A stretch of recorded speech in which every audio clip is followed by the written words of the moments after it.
Hi, Kelly. Sarah from The Upcoming. You look absolutely fabulous. I love your dress. Thank you. I'm wearing a queer designer. We're doing queer designer. I love it. I've seen The Wedding Banquet. I loved every minute of it. For people who haven't seen it yet, though, what can they expect going in? A lot of queer joy and a lot of hijinks. Is that the word? Hijinks.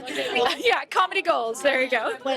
Maybe you're too young. Did you watch the 1993 Ang Lee original? Did you go back and watch it when this project came out? Yeah, I actually did a rewatch right before Sundance, and it was really incredible to discover these little moments that Andrew and James, our co-writers, had sort of instilled into our reimagining. I don't know how recently you've seen the old one, but there's a moment where Min and I at the courthouse are getting married, and Min asks like, "Oh, should I stand here or stand there?" And that's a reference from the original movie when they were asked to switch places. So there's a lot of cute little references in our reimagining of it. Yeah. And did it kind of make you reflect on how times have changed from then to now? So maybe it had shared some of the same DNA, but obviously a lot of things have been made more contemporary. Absolutely. You know, it's such a weird time because right now, specifically in the US, we are experiencing a resurgence of hate against the queer community, and it's really fucked up. So it's weird to look back at when the original film came out and to think, I would love to think that we had progressed, and in many ways we have, but in some other ways I feel like we're sort of backsliding. So to be part of something where we're celebrating the queer community in this moment during this time means the world to me. And what an incredible cast, and you all just have this incredible chemistry, all bouncing off each other. Lily and Bowen and Ji Chan. What was it like playing against these people? But how do you think your character, I guess, fits into the dynamic? I mean, the cast is full of such incredible actors, and they're all so generous. Like the scenes that I get to have with Lily and with Joan. I mean, these are like two of the great actresses of our time. And again, Bowen, Ji Chan, everyone, really. It just felt like they were all so good at what they did. It just made me want to be better. I was like, I need to rise to this occasion. Yeah, what an honor. Such an honor. And so many witty lines. Did you have a favorite of yours or someone else's? My favorite line is when Bowen says, "God, you have a lot of lesbian literature." I love that line. But on the flip side, so many emotionally resonant scenes as well.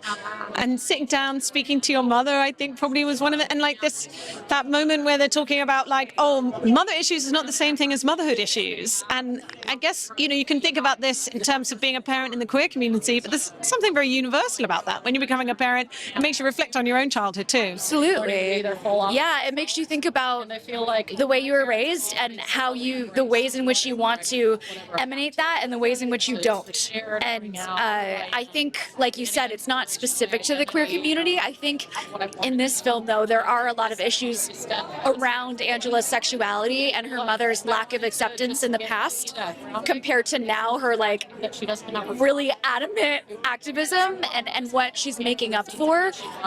So to me, I think that theme of motherhood is such an important one, and in all these characters we're able to really address it in so many different perspectives and so many different ways in one film. Yeah, it means a lot, and I feel like there are not many times when you get to do a film at the exact moment in your life when you're dealing with something that your character in the film is dealing with, but I felt like for me that absolutely lined up, and so it was such a joy to be able to use parts of my real life in Angela. And finally, what do you hope people will take away from watching this film, whether it's about the specifics of, the Asian American community, the queer community in the US, about becoming a parent, but something more broadly as well about found family? The thing I would love for people to take away is that I think many of us were raised with this very narrow definition of the word family, and I think especially for me, and I know a lot of my queer friends feel the same way, the idea that family doesn't have to look the way you were told in childhood what it should look like. Whoever in your life is there for you and supports you, whatever gender, whatever sexuality, whatever ethnicity or socioeconomic class they are, is fine. Like, I think that we get to choose the people we surround ourselves with, especially if, unfortunately, if you're from a family that might not be the healthiest. Chosen family is so important, and it's also to be celebrated. So I'm grateful to be part of one. And finally, being here, opening BFI Flare, what does that mean to you? And why do you think this festival is so important? It means everything to me. I wish that I grew up here and had a festival like this that I could attend as a young woman. I think it would have meant the world to me. I think I would have been a lot more well-adjusted. It's really exciting, again, to be part of something that's celebrating this community, especially in a time when the community is being persecuted. So beautifully put. Really enjoy tonight. Enjoy this moment. Huge congratulations on the film. So nice to talk to you. Thank you.